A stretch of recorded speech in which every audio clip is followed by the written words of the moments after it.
So I was born in Singapore on 24th October 1948. So I guess I've lived in Singapore almost 70 years now.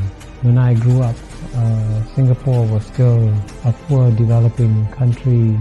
Our per capita income when we became independent was $500, the same as Ghana in Africa. Either you can say the misfortune or the good fortune of being born in a very poor family in a poor Singapore. So when I was 6 years old, when I went to school for the first day, we were weighed at school. They wanted to see how heavy we were, and I was declared undernourished. So I was put in a special feeding program when I went to school, and the principal had a big pail of milk, and all the children who were underweight were asked to take one scoop of milk from the pail of milk. And our house in Singapore had no flush toilet. There was crime and riots, gangster fights in my neighborhood. So in a sense, I grew up in what you call a typical third world environment.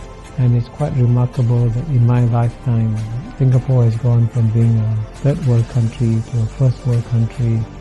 And I have lived through this remarkable transformation. I was Dean of the Lee Kuan Yew School of Public Policy for 13 years, from 2004 to 2017. And I would give every student who came to the Lee Kuan Yew School the same lecture. I said, I'm going to share with you the secret of Singapore's success free of charge.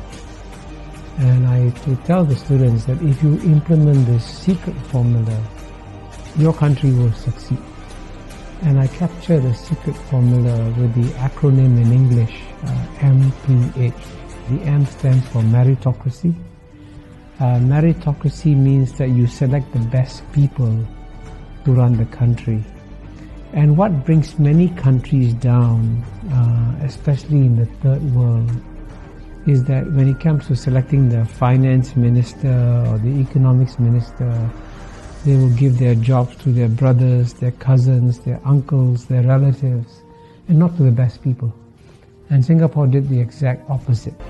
In Singapore, the jobs were given to the best. So meritocracy is the first pillar of Singapore's secret formula.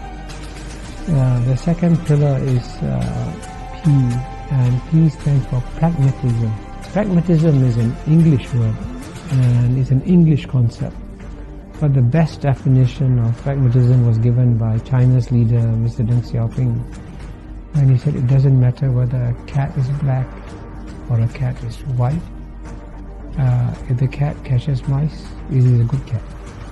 So in the same way, it doesn't matter what your ideology is. If it works, you use it.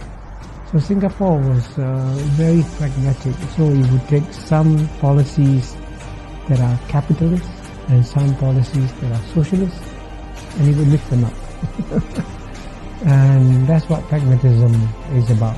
You're not bound by any ideologies. But the third pillar, the H is of course the hardest to achieve, because H stands for honesty.